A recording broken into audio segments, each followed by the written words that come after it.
देख रहे हैं न्यूज़ 7 हिंदी, राष्ट्र प्रथम।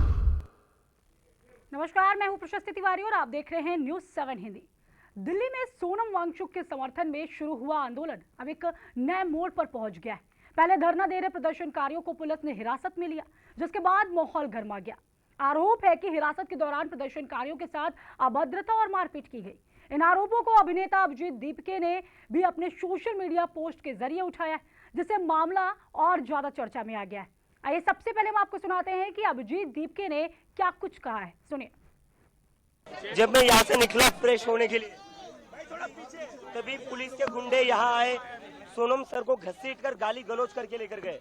60 साल से जो इंसान है, जो भूख हड़ताल पर बैठा हुआ था 20 दिनों से, 60 साल के इंसान को जो 20 दिनों से भूखा था, उसको दिल्ली पुलिस गाली गलौज करके घसीटकर यहाँ से जबरदस्ती उठाकर लेकर गई। ये कहाँ लेकर गई हमें पता नहीं है। और जब मैं मेरे दोस्त के घर से निकल, जैसे ही मुझे ये खबर मिली, मैं जंतर मंतर आ रहा था, पुलिस वालों ने मुझे भी मारपीट की, मुझे भी सड़कों पर घसीटा और गेट बंद करके मुझे अंदर रखा और कहता है तू जंतर मंतर कैसा जाता है हम देख लेते हैं। मुझे भी दिल्ली पुलिस ने डिटेन कर रखा था, मेरे साथ भी मारपीट की, मुझे भी घसीटा गया रोड पर। और यहाँ पर जितने सारे स्टूडेंट्स हैं, उनके साथ भी दिल्ली पुलिस ने मारपीट की। कहाँ पर वो आओ,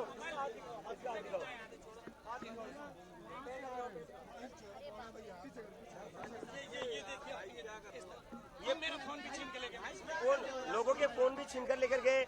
ये पुलिस ने, ये आरएसएस के गुंडे, ये दिल्ली पुलिस ने, ये आरएसएस के गुंडे 60 साल के इंसान को, इतने बड़े साइंटिस्ट को ये गाली गलौज करके घसीट कर लेकर जाते हैं यहाँ से। मैं विदेश से अपने देश वापस आया था, मैं कोई क्रिमिनल हूँ?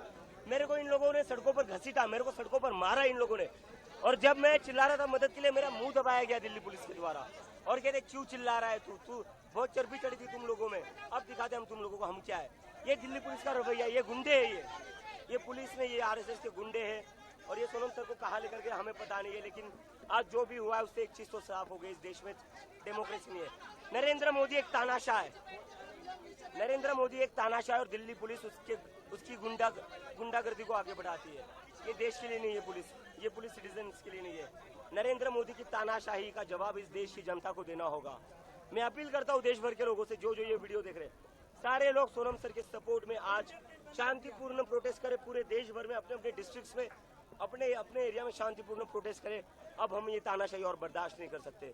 जो इंसान 20 दिनों से भूखा है, जिसके लिए पूरा देश दुआएं कर रहा था, दिल्ली पुलिस आज उसको गाली गलौज करके घसीट कर लेकर जाती है यहाँ से। जब मैं यहाँ से निकला फ्रेश होने के लिए, हालांकि पुलिस की कार्रवाई के बाद भी प्रदर्शन थमा नहीं। कुछ ही देर बाद बड़ी संख्या में लोग फिर से धरने पर बैठ गए और सरकार के खिलाफ नारेबाजी शुरू कर दी। प्रदर्शनकारियों का कहना है कि उनकी आवाज को दबाने की कोशिश की जा रही, लेकिन वे पीछे हटने वाले नहीं। इस पूरे घटनाक्रम के बीच हमारे सहयोगी आदर्श मोहन मौके पर पहुंचे और आंदोलन में शामिल लोगों से बातचीत की। सुनिए पुलिस कार्रवाई और आंदोलन को लेकर प्रदर्शनकारियों ने क्या कुछ कहा।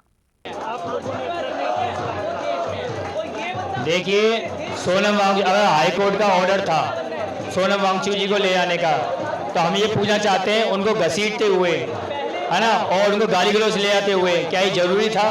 भाई वो रिस्पेक्ट डिजर्व करते हैं। और जो हंगर स्ट्राइक पे हमारी नेहा दीदी हैं और भी हैं, और जो प्रोटेस्ट में लेडीज आई हुई हैं, उनके संग में लेडीज पुलिस तो हो गई दूर, जो मेल पुलिस थी उन्होंने जिस हिसाब से टचिंग करी है, जिस हिसाब से गाली गलौज करी है उन लेडीज संग में, ये ऐसा बर्दाश्त नहीं होगा।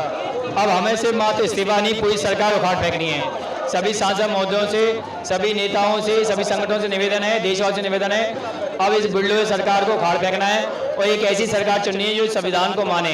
देखिए, अभी हमने खाना छोड़ रखा है, हम पानी भी छोड़ने वाले हैं जल्दी।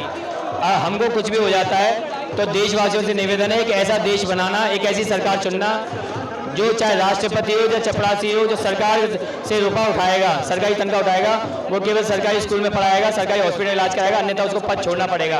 एक ऐसा कानून पारित होना चाहिए। सोनम सर के जाने के बाद से क्या बदला है और आप लोगों ने अपना क्या दिशा? सर सरकार के द्वारा आंदोलन को कुचलने की कोशिश की जा रही सर, उसके विरोध में जो है मैंने सरकार को एक वार्निंग दे रहा हूं कि जैसा कि सुबह सुबह वांगचू सर को सरकार ने दबाव डालकर या पुलिस प्रशासन ने दबाव डालकर यहां से उठाकर ले गए सर और आंदोलन को दबाने की कोशिश की। जैसा वांगचू सर और बीके सर ने घोषणा किया है कि हम 20 जुलाई को शांतिपूर्वक मार्च निकालेंगे। अगर उस शांतिपूर्वक मार्च को निकालने में किसी भी प्रकार का अवरोध उत्पन्न किया जाता है पुलिस प्रशासन या सरकार के द्वारा, तो 21 जुलाई को मेरे जीवन का अंतिम दिन होगा सर, और मैं इस सरकार को वार्निंग देना चाहता हूँ सर। नहीं सर, भूख पर पैसे नहीं, अंतिम दिन होगा बोला सर मैंने स्पष्ट रूप से आपको सर, 21 जुलाई को। अब जो भी होगा सर वो सरकार के ऊपर है, वो क्या मुझे करने देगी उनके ऊपर निर्भर है सब। आप कह रहे हैं कि 21 तारीख को आपका अंतिम दिन होगा, कैसे अंतिम दिन होगा, क्या सोचा है? अब आप समझ लीजिए सर, आपके पास है सर वो चीज़ समझने के लिए, क्या बोल रहा हूँ सर। सोनम जी को यहाँ से डिटेन कर लिया गया है, अस्पताल ले जाया गया है और आज आप अनशन पे हैं। क्यों आज आप अनशन पे हैं? और जिस तरीके से आज सोनम सर को ले जाया गया है वो बहुत ही शर्मनाक है। और अगर वो सोच रहे हैं कि सोनम सर को कैद में रख के हमारा अनशन तोड़वाएंगे तो ये गलत बात है, क्योंकि हम सब के अंदर सोनम सर है और हम सब अनशन पे उतरेंगे। अब एक सोनम नहीं, हजार सोनम पैदा होंगे। अभी आप एक दिन के अनशन पे हैं, तो क्या आपने अन्न और जल दोनों त्याग दिया है आज? फिलहाल तो मैं अनशन पे ही हूँ, जल मैं ग्रहण कर रहा हूँ, फिलहाल मैं अनशन पे हूँ। यानी कि आज आप भोजन नहीं करेंगे, अन्न नहीं लेंगे? जी नहीं, आज मैं भोजन नहीं करूँगा। तो जिस तरीके से पुलिस का रवैया रहा, कहा जा रहा है कि हाँ कोर्ट के ऑर्डर पर ले जाया गया है, आपको क्या लगता है? अगर ऐसा होता कोर्ट के ऑर्डर पे तो पहले अनुमति ली जाती, उन्हें बताया जाता कि आपकी अच्छाई के लिए आपकी तबीयत खराब है उसलिए ले जाया जा रहा है। लेकिन इस तरीके से ले जाया गया कि चद्दर ढक दिया गया ताकि पब्लिक को दिखाई ना दे और चद्दर पे लपेट के घसीटते हुए ले जाया गया। इससे आप लोगों में आक्रोश है? आक्रोश है, लेकिन हम अपने शांतिपूर्ण प्रदर्शन ही करेंगे।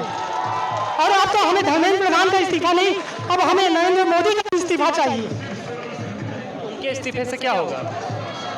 जवाबदेही जिनकी है उन्हें इस्तीफा देना पड़ेगा। प्रधानमंत्री ने जिस तरीके से अपनी तानाशाही कर रहे हैं, अब हम प्रोटेस्ट भी नहीं कर सकते, लोकतंत्र को भी समाप्त करना चाहते हैं, जो कि गलत है। HERO hero. पापा, ये हीरोज कौन होते हैं? हीरोज हर जगह होते हैं, फिल्मों में, फिल्मों के बाहर भी। और ये हीरोज दिखते कैसे हैं? हीरोज सबसे अलग होते हैं लेकिन अलग दिखते नहीं। हीरो स्टॉल होते हैं कि शॉर्ट होते हैं? वो खाना खाते हैं कि नहीं? स्कूल जाते हैं कि नहीं? वो पढ़ाई करते हैं कि नहीं? ये हीरोज भी होमवर्क करते होंगे क्या? वो कुकीज खाते हैं क्या? पापा, ये हीरोज करते क्या है? वो आपके साथ रहते हैं और आपको प्रोटेक्ट करते हैं। बाय। फिर तो आप ही मेरे हीरो हुए, क्योंकि आप ही मुझे प्रोटेक्ट करते हो। लेकिन इस घर में एक और हीरो है जो हमेशा आपको सेफ रखता है। मुझे तो कहीं नहीं दिख रहा। हीरोज हमेशा दिखाई दे ये जरूरी नहीं है। वो सिर्फ पर्दे के आगे ही नहीं, दीवारों के पीछे भी हो। गैलेंट एडवांस TMT सरिया, इसकी ताकत बने घर की ढाल और इसकी फ्लेक्सिबिलिटी रखे घर को सॉलिड सालों साल। गैलेंट एडवांस 500D TMT, निर्माण का रियल हीरो।